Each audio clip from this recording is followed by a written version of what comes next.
All right, let's dive into a big question about history, something I bet you've wondered about before. Come on, be honest. When you hear the word history, what's the first thing that pops into your head? Does your brain just kind of shut down? Do you picture a stuffy classroom and dusty old books? And is it really just about cramming your head with an endless list of dates? You know, the year this king was born, the day that battle was fought. It's a super common feeling, but I promise you, that's not even half the story. So let's just bust this myth wide open, shall we? Is history really just a timeline of dates? Or is that just one tiny piece of a much, much bigger and way more interesting puzzle? Here's the most important thing to get. History is all about change. It's not about memorizing when something happened. It's about being a detective and asking how and why it happened. It's all about figuring out the journey from then to now. Let's take a super simple example. Tea. You see people drinking it every day. But if you ever stop to think, when did people in India actually start drinking it? Can you point to a single day on the calendar? The answer? There is no single date. No way. It wasn't like one Tuesday everyone just decided to start drinking tea. It was a process, a slow burn. People developed a taste for it over a very long time, and that's true for most big, important changes. So yeah, a specific date is handy for a specific event, like a battle or a coronation. But focusing only on that is like knowing the final score of a game without watching any of it. What modern historians really want to know is, well, how the game was played. How did ordinary people live? How did ideas spread? And that leads to a really fascinating question. If we're not just listing dates, then who decides which events are important enough to make it into the history books? Because the dates and events we choose to focus on, they completely shape the story we end up telling. It's all about whose story we decide matters. Let me give you a perfect example. For a long, long time, the history of British India that was written by British historians was pretty much just the story of, well, a bunch of powerful British guys. I mean, look at this. The history books were basically just a list, a never-ending parade of governor-generals and viceroys. The story would start with the very first one, Warren Hastings, and end with the very last one, Lord Mountbatten. Every chapter was just about their policies, their achievements, their lives. But just think about that for a second. What does that leave out? In a history that's only focused on these powerful men, there is literally no space for the stories of millions of Indians. Their lives, their struggles, their achievements, they just don't fit into that narrative. This whole idea of how we organize history leads us to a bit of a fancy term, periodization. It's basically just how we chop up the past into big chunks, like the ancient period or the medieval period. And believe me, how we draw those lines matters a lot.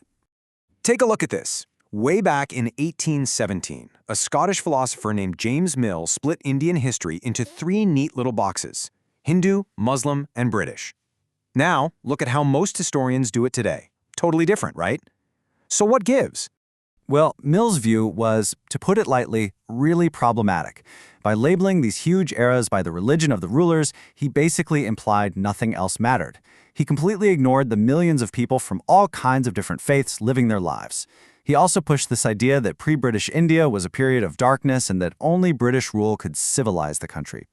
Yeah, not a great take. So, because of these massive problems, historians needed a much better, much more accurate term to describe what was really happening during that time. And that word is colonial. This term really nails it. Colonialism is when one country completely takes over another, causing huge changes in everything: politics, the economy, society, even culture and tastes. It captures the complex and often brutal reality of what was going on. So, how do we actually know all this? How do historians piece the past together? A huge part of the answer is sources, the evidence left behind. Let's start with the official story, the one the government itself was writing down. The British administration was absolutely obsessed with paperwork. I mean, they wrote everything down.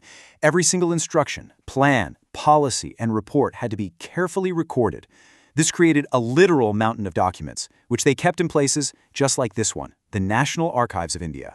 And here's what those records sound like. This is an official government report about a mutiny in 1946. Just listen to the tone. It's so cold and detached. Arrangements have been made. Position is completely under control. It's all about projecting power, keeping things neat and tidy. This is the government's official perspective. But is that the whole story? Not even close.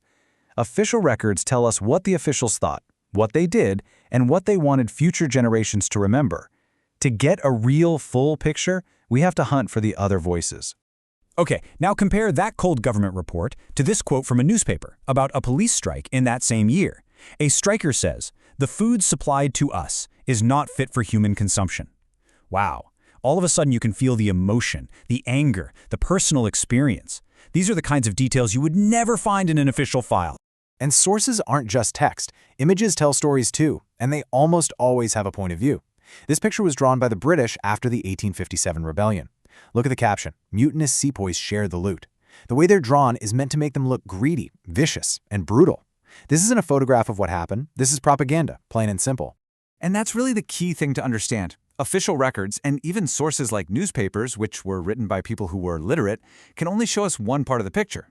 Trying to understand the experiences of peasants, or tribal communities, or workers in the mines, people who often couldn't read or write, that's much, much harder. Their voices are often silent in these records.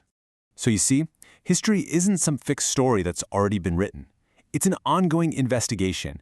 It's a puzzle made from the clues, the sources that survived. And it should always make us ask this one crucial question. If this is the story we can tell from the sources we have, what other stories, what other voices are still out there, just waiting to be found?